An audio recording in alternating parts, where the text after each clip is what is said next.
Desenhos dos anos 30 são bizarros por um motivo, e Cuphead é único por um motivo também. Então hoje eu, Christian Figueiredo, irei fazer uma jornada com vocês, passando por todos os principais desenhos que inspiraram Cuphead, esse jogo maravilhoso. Mas eu não vou só citar, eu vou falar de forma minuciosa sobre eles. Maneiro, né? O conceito já merece teu like no mínimo, e esse vídeo é cultura demais. Primeiramente, falando de Cuphead. Cuphead é um jogo de shooter focado em enfrentar chefões, tendo fases side-scrolling, é claro, onde elas servem para você pegar moedas para comprar tiros e especiais diferentes, para combater os chefões de diversas formas. E eu joguei esse jogo pra cacete, e pode até dizer que eu estava viciado nele, pois sua trilha sonora era fantástica, os controles maravilhosos e a arte era de cair o queixo. Eu babei vendo o trailer dessa porcaria, afinal de contas eu sempre fui muito fã de desenhos dos anos 30. Minha infância em si foi cercada por coisas antigas, como jogos de Super Nintendo e curtas do Mickey Mouse. Então eu sempre fui atrás das duas coisas, e Cuphead é basicamente contra do Super Nintendo, misturado a um monte de desenhos que eu amo. Esse pode até ser um jogo que não chama muita atenção, como Far Cry ou Assassin's Creed da vida, e os outros jogos absurdos de milhões e milhões e milhões de reais, mas com certeza é o que mais me desperta curiosidade.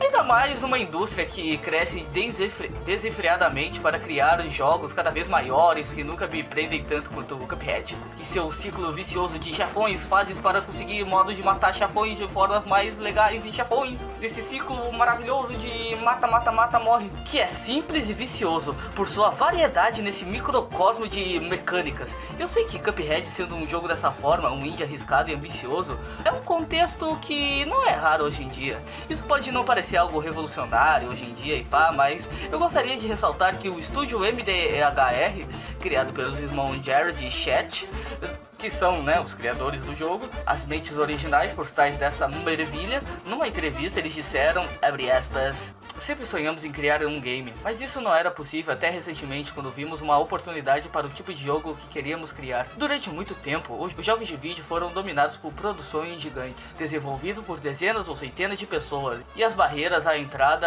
eram altas o suficiente para excluir muitos designers talentosos. Então, aproximadamente 2008, muitos jogos incríveis de indie, criados por pequenas equipes, foram lançados. Braid, Castle Crasher, Super Meat Boy, e revolucionaram a ideia de como e de quem faria os jogos. O sucesso desses jogos nos inspirou a criar o estúdio MDHR, e foi o incentivo para iniciar uns designs semanais para um jogo que acabou se tornando Cuphead. Fecha aspas. Oi, menosada, vocês prestaram atenção no que eu disse? 2008, eles começaram com a ideia, eles tiveram a ideia em 2008, eles começaram essa merda em fucking 2008. Sem ter a certeza se o mercado indie ia vingar num projeto gigante, super difícil de se fazer, mas eles persistiram, e esse é o tipo de história que eu mais gosto. Aliás, talvez um dia eu faça o vídeo sobre Fez e o filme lá dos indies, recomendo pra todo mundo, acho que tava na Netflix, não sei mais. Enfim, mas não é só isso, pois Cuphead pega suas inspirações de lugares bem obscuros da animação, como a principal inspiração o estúdio Fleischer. E essa é a deixa que eu precisava. Vamos começar a falar dos desenhos, não pelo estúdio Fleischer. Vão ter que esperar mais um pouco, pois vamos falar de animação japonesa de crítica social foda. Evil Mickey Attack Japan é um curta de 1936 japonês, e que coincidentemente conta a história de um povo que vive numa ilha. Qual será a metáfora, hein? Pra quem não sabe, o Japão é uma ilha, um monte de ilhas na real, mas continuando, nessa ilha o povo dança, canta e brinca, porém chega o Mickey Mouse, pois nessa época ninguém tinha medo de provocar o outro diretamente. Tipo, os comerciais do Mega Drive que tinham explicitamente a SEGA falando que o Super Nintendo era uma bosta. Provavelmente essas indiretas diretas acabaram depois da Guerra Fria, onde a política virou uma arma. E voltando para o desenho, o Mickey Mouse, que representa os Estados Unidos, pois ele era o maior desenho dos Estados Unidos na época, manda todo mundo ir a merda. Como o Japão é um país independente que prefere dominar ser dominado, eles mandam o Mickey a merda. Então o Mickey putaço faz essa nuvem aí, o ano de 1936. Rapaz, coincidência, né? E que quando pesquisei vi que era um ano bissexto, onde o primeiro caça voou. E os morcegos são os caças da animação. Metáforas. Daí em diante, Mickey começa a dominar o Japão, mas aí o Gato Félix, que não sei por que está nessa animação, convoca num livro de história esse carinha que sinceramente não sei quem é. Se é de um desenho japonês, ou é o Musashi, ou até mesmo o Kojiro Sasaki, sei lá. Só sei que o Japão começa a revidar e entre os soldados aliados está a maior inspiração para o Chikrinha, esse maluco aí que depois vira um tanque, muito louco. Outra inspiração com certeza é a luta aérea, onde o carinha que eu vou chamar de Musashi basicamente faz parry nas balas inimigas, que nem no jogo. O final é Musashi deixando o Mickey velho e mandando ele a merda. E cara, esse desenho prevê a dominação global da Disney. Pena pro Japão que perdeu essa guerra e hoje em dia tem parque da Disney no Japão. Louco!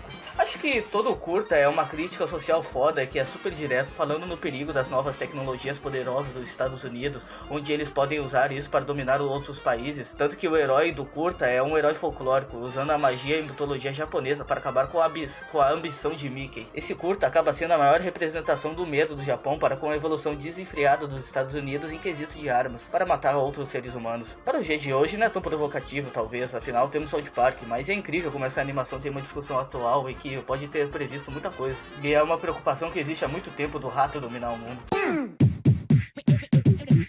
Bimbo-cão de longe foi uma das maiores inspirações de Cuphead. Lembra que eu disse que Cuphead pega muita inspiração dos desenhos do estúdio Fleischer? Então, um personagem que inspirou muitos criadores, que é do estúdio Fleischer, foi o Bimbo-cão, namorada de Bat Boop. Não, a Bat Boop não é um adesivo de carro. Tanto faz, o Bimbo-cão tinha muitos curtas próprios, mas que principalmente depois começou a participar muitos dos curtas da Bat Boop, que começou a ter muito mais sucesso. E tenho duas observações importantes para dizer agora, que sim, um cão namora uma gasosa, e em defesa de Bat Boop, originalmente a guria também era um dog, só que mudaram isso, mas um Bimbo continuou sendo um dog, então foda-se a moral e bons costumes. Segundamente, se olharmos para Cuphead e Bimbo lado a lado, podemos ver certas semelhanças, mas falando dos curtas do Bimbo, dá pra perceber que a maioria da inspiração vem dos seus curtas, que são lindos até hoje, puta merda. E eu falo que eles se inspiraram muito Cuphead, pois eles são curtas adultos, então seu humor é basicamente brincar de forma lúdica várias merdas da cultura comum da época, já que 1930 é o ano da Grande Depressão dos Estados Unidos, também conhecida como a crise de 1929. Foi uma grande crise financeira que teve início em 1929 e que persistiu ao longo da década de 1930, terminando apenas com a Segunda Guerra Mundial. Então, basicamente, os desenhos adultos da época eram formas de brincar com o imaginário, e o imaginário da época era o sofrimento e morte, sendo o sofrimento de um personagem que fez nada pra isso a maior fonte de identificação que poderia ter na época. Por isso tem tantos curtas bizarros os antigos que falam de morte e sexo, sendo que mais se manteve fora disso são os curtas do Mickey, que eram basicamente histórias de um herói, mas deixa pra falar isso depois. Agora voltando pros curtas de Bimbo, ele era basicamente o melhor exemplo que posso te dar disso, tendo como curta mais famoso que ele basicamente parece estar no inferno, no sofrimento eterno. E a interpretação mais leve que eu posso ter do curta do Bimbo Initiation é que ele está entrando no culto satanista ou na Ku Klux Klan, e que ele não aceita entrar nesse culto, ser derrotado, mesmo com tortura. Mas ele cede à luxúria, pois suas características de personagens que eu percebi é o fato dele ser um fofinho irritadinho e que gosta pra caralho da Bat Boop. E o fato de eu falar que Bimbo lembra muito mais do Cuphead é que Cuphead faz muitas brincadeiras com estereótipos, referências a desenhos e videogames que crianças não vão entender, que nem Bimbo, que pode ter toda a graça de um desenho animado, mas os personagens são sempre maliciosos e toda a brincadeira são agressivas ou mórbidas, fazendo referências a certas coisas bem adultas. Mesmo que tenha um filtro de inocência, isso na verdade só deixa mais bizarro, pois o fato de ser supostamente inocente é o que deixa os curtas mais bizarros ainda. Cuphead é o light de Bimbo. Ele tem sua malícia, mas tem sua redenção. Suas brincadeiras com referências têm menos a ver com sexo e morte, mais com games clássicos, ou o maneirismo dos próprios desenhos dos anos 30. E a agressividade dos curtas dos Bimbos? Bom, em Cuphead vem do fato de ser um jogo de ação. Aliás, Bimbo Initiation parece muito uma fase de Cuphead. E antes de passar pro próximo desenho, a única coisa que eu posso afirmar é que os curtas dos Bimbo são surpreendentemente divertidos e engraçados. Eu adoraria que no desenho da Netflix do Cuphead o próprio Chicrinha tivesse a personalidade parecida com o do Bimbo, só que adaptada para os tempos modernos, é claro. Duas inspirações importantes de Cuphead, mas que não são tão nítidas no jogo quanto os curtas do Bimbo, são os curtas do Mickey Mouse e do Gato Félix. Falando do Mickey, não é difícil dizer que eles são meus favoritos, eu entendo porque eles são mais lembrados hoje em dia. Pois em meio a milhões de curtas macabros e aleatórios que parecem uma alucinação coletiva, os curtas do Mickey eram os mais de boas e com narrativa mais bem executada, uma que pode ser usada de exemplo até hoje. Tanto que seus curtas me inspiraram a criar um personagem, Igor Iguana, pois vendo o filme que conta a vida de Walt Disney, criador do Mickey, e depois de assistir o primeiro curta do Mickey, os primeiros em geral na real, deu pra perceber muito em como Walt Disney se espelhava no Mickey, e isso me deu inspiração. Isso me fez entender como é a interpretação de um personagem para escrever. Então, para explicar o que eu tô tentando falar, vou dar uma resumida na história do Walt Disney antes do Mickey. Tava na Netflix, mas já não sei mais. Dando um resumo maroto, Walt Disney era um cara da roça que sempre amou desenhar. Então o moleque doidinho da cabeça cresceu e começou a desenhar. Como era um cara de muita paixão, ele atraía outros como ele. Então começam os curtas do Oswald, aquele do jogo do Epic Mickey. Mas o problema do Walt Disney é que o maluco vivia no mundo da lua. Então como gerente, como pessoa no círculo social pessoal dele, o cara era mediano pra merda. Mas falando mais especificamente da parte de gerenciar seu estúdio, para ele fazer os curtas eram 30 centavos por centímetro. E sabe quanto ele pedia pela animação? Quanto está ganhando por cada animação? 30 centavos por centímetro. E quanto você gasta? 30 centavos por centímetro. Então você está vendendo por custo. Ah, eu esqueci de adicionar o lucro.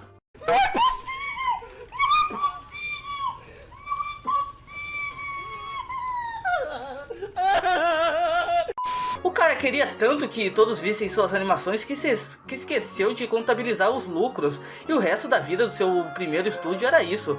Ganhar muito pouco ou nada, porque o Walt Disney era um mongoloide. O Walt Disney sonhava demais e não conseguia entender as coisas mais concretas, botar os pés no chão. E então sua vida pessoal também não era das melhores. Ele era um cara que pensava muito nele mesmo, em suas animações, mas não muito longe do bastante para as pessoas à sua volta que gostavam dele. E vocês sabem que o que acontece se você não dá atenção para sua namorada, né? Por ser muito difícil uma relação com o Walt Disney e por ele fazer muita idiotice, ele perdeu sua namorada e seus amigos e passou uma época como mendigo, onde ficou amigo de um ratinho, que é morto, pois pessoas não gostam de ratinhos. Tempo vem, tempo vai, se você tá confuso, vai assistir o filme que é muito legal, aí tu vai entender mais. Aí o Disney consegue finalmente se consolidar como animador, com o personagem Mickey Mouse. Aliás, o nome Mickey Mouse foi sugestão da sua mulher e não do próprio Walt Disney, que queria colocar o nome de Mortimer Mouse. Imagina que loucura. E sim, a namorada dele voltou com ele. E depois de tudo que ele passou, ele ficou mais canastrão e obviamente virou uma pessoa muito menos pura que antes, tendo que crescer para poder fazer o que queria quando criança, de coração. Aí veio o primeiro curta do Mickey, Mickey Mouse Plain Crazy, um curta onde o Mickey, junto de seus amigos da fazenda, uma fazenda muito parecida com a que Walt Disney morava em sua infância, todos eles querem fazer um avião para Mickey poder ter uma tarde romântica com a Minnie. E ele é basicamente o cara legal que é meio questionável. O Mickey, tô dizendo, pois o Mickey faz vários erros com seus ajudantes animais e que no final é um babaca com a Minnie e ela só o rejeita mesmo. E pra mim, não tem como olhar esse curta de animação como algo além da representação da fase de transição do Walt Disney. Tendo o Mickey um personagem inocente que não dá o mesmo valor para seus projetos e colegas, e que mesmo assim eles continuam sendo amigos, e Minnie continua dando chances a Mickey, que acaba vacilando ainda mais por não aceitar que as coisas não dão certo, e sua atitude é punida e o curto acaba, mesmo depois de vermos todo o esforço de Mickey e seus amigos, no final ele afasta as pessoas mais importantes da sua vida e seu projeto já não tem mais sentido. Um caso muito parecido com o Walt Disney, e é perfeito o filme acabar com esse curta, porque depois de ver toda a sua jornada, é quase impossível tu não pegar todas as referências de tudo que ele passou que são passadas por esse curta, que ele colocou nesse curta e nos outros curtas também, nos primeiros curtas do Mickey na real, e que por um tempo Mickey foi o que poderíamos ver com a ótica atual de anti-herói. Duvido que essa era a intenção, mas hoje em dia com certeza é difícil escapar desse termo. Mesmo tendo boas intenções e ações, no final ele continua sendo um pouco egoísta ou malicioso e sendo punido pelo plot. É como se o Walt Disney estivesse se livrando de seu antigo eu e suas manias sociais pelos primeiros curtas do Mickey. Até que o Mickey cada vez mais se distanciou do Walt Disney, criando vida própria como personagem e imagem, né? E toda essa história do filme e a representação nos seus curtas fez com que eu seja um grande admirador do personagem Mickey e do próprio Walt Disney em si, que com seu pensamento também inspirou os criadores de Cuphead, fazendo arte por arte. Hoje em dia pode parecer tolo, vendo as criações do Walt Disney que não tinham histórias complexas em roteiro, storytelling, construção de mundo ou qualquer porcaria do tipo, que deixa uma história complexa e que se não tem numa obra atual, na mesma hora ela é chamada de vaga e boba. Como se uma obra não pudesse simplesmente ser divertida. E nem era só isso para o Walt Disney, pois ele fazia suas animações com pretensões simples, e o fato de fazer já é camada e a complexidade. Toda a técnica envolvida conta uma história, como o filme do Bambi, que fala o ciclo da vida, provocando sentimentos com imagens e som muito bem direcionados. Pois essa experiência sensorial sempre foi o forte do Walt Disney. Mesmo não tendo uma história incrível, eu amo Bambi e os curtas dos Mickey. Mesma coisa com Cuphead, que usando de tudo que constrói seu gameplay e visuais, trazem gatilhos emocionais ao jogador, dando uma experiência única para cada um. Por isso Cuphead é um dos jogos que mais me marcou como pessoa, pois tudo que faz Cuphead ser Cuphead me traz uma jornada sensorial e às vezes sólidas, que nem os curtas do Mickey. E sólidas eu tô falando, pois ainda é um jogo difícil, né? Então você não pode viajar tanto na maionese, você sempre tem que estar conectado ao jogá-lo para vencê-lo. Cara, porque eu tô me sentindo como um Monark falando de sensorial, não tô entendendo. Tá, já falei demais sobre o Mickey, agora vamos falar de Felix the Cat, o pioneiro nas animações, ou no mínimo o pioneiro nas animações de animais, e... sinceramente, ele de longe é o que menos se destaca. Eu consigo entender o porquê do personagem ter sido atropelado depois do lançamento do Mickey. Porque os curtas não são tão legais. Os caras não sabem usar a trilha sonora, que geralmente é incômoda, que nem os sons de passos e da voz do Félix, que era sempre coisas irritantes. A animação em si é que mais datou, mas deixe isso de lado, pois ele foi um dos pioneiros. Então tudo bem, né? O problema é que o gato Félix não parece evoluir em seus curtas, diferente dos do Mickey, que estavam em constante evolução e experimentação. Ah, sei lá, meu, a única coisa que eu posso te ajudar na concepção desse personagem é o fato dele ser o único do que eu falei aqui, que é um animal e faz coisas de animal. E se tu quer saber por que o Walt Disney desenhava a turma do Mickey sendo um bando de animais, eu te respondo agora, meu amigo. Porque assim qualquer um pode se identificar com os personagens. Não importa se tu é negro, branco ou asiático, tu pode se identificar com Mickey ou Donald. Mas enfim, acabei falando de Mickey de novo. Perdão, Felix the Cat é datado em todos os quesitos e não dá vontade de falar dele. E aliás, ele se matou uma vez por ter virado morador de rua e ter engravidado uma gata e tendo muitos filhos. Falei que nessa época o imaginário era a depressão.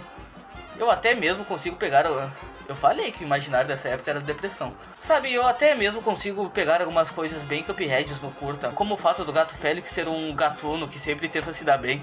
E pela cara do Cuphead, o fato dele ter feito uma aposta com o diabo, tenho certeza que ele é um pseudo malandro merda também. Mas não vai muito além disso. De todas as inspirações, parece que esse é só mais um desenho dos anos 30 que os criadores assistiram pra caralho e depois falaram numa entrevista que, nossa, como eu me inspirei em Gato Félix. Mas não tem muito de Gato Félix, não. Principalmente os visuais, que com certeza não tem nada de Gato Félix. A melhor coisa de Gato Félix e seus curtas, com certeza, é o próprio Gato Félix e seu design. Ele é um personagem legalzinho e o design dele é carismático. Agora vamos falar da Sinfonia Toladeshina Shop, que é uma Silly Symphony, aqueles curtas das Disney que sincronizavam uma música com uma animação, tipo os Três Porquinhos, tá ligado? Então eu não tenho muito o que falar deles também. E por ser um Silly Symphony, eu não tenho muito o que falar deles também. Além de ter esses dois bolinhos de chá que tem as cores do Cuphead e do Mugman. Ah, e além disso, tem aquela xícara criança da Bela e a Fera. Muito louco. A história é basicamente no mercado que vende porcelana da China, onde quando o dono sai, os vagabundos faz a festa. E sim, Toy Story e o Segredo dos Animais é de cu é rola. O primeiro foi Toladeshina Shop. E o curto é basicamente esse maninho tentando ganhar do Capeta Verde ou Leprechaun, sei lá, que é tão vagabundo e miserável que sequestrou a donzela desse otário. E agora ele tem que sair no soco pra conseguir, né, salvar sua amada. Porque o vagabundo ainda engoliu a chave, gay demais. No final tudo tá meio quebrado ou totalmente quebrado. E o dono vende mais caro por isso. Falando que são especiarias raras. E acho que o curto inteiro veio do Walt Disney entrar numa loja dessas e ver que brinquedos quebrados estavam sendo vendidos mais caros. E na sua cabeça lúdica, essa é a única justificativa para tal. E realmente eu também acredito nisso. É um plot engraçado. E no final das contas é muito bem feito e as cores e os designs são muito Cuphead. É só tu assistir que tu percebe vários designs que lembram Cuphead e as suas cores, porra, suas cores são basicamente, são pra caralho Cuphead. Então, essas foram as principais fontes de inspiração do Cuphead. Hoje exploramos animações muito divertidas, menos a do Félix. E ainda falamos de um dos melhores games que já teve, que é Cuphead. E se você gostou, deixa seu like, compartilhe com seus amigos e inscreva-se no canal. E se tu quer mais vídeos falando de animações que inspiraram o Cuphead, ou mais vídeos de animação dos anos 30, que eu adoraria fazer, coloca nos comentários. Eu também posso fazer mais vídeos de Cuphead, porque eu nem falei tanto de Cuphead assim. E sei lá, é um tema, tudo que cerca Cuphead e desenho dos anos 30 é muito animador. Não se esqueça de se inscrever, deixar o like e compartilhar. Eu sei que eu falei isso, mas por favor, faz aí.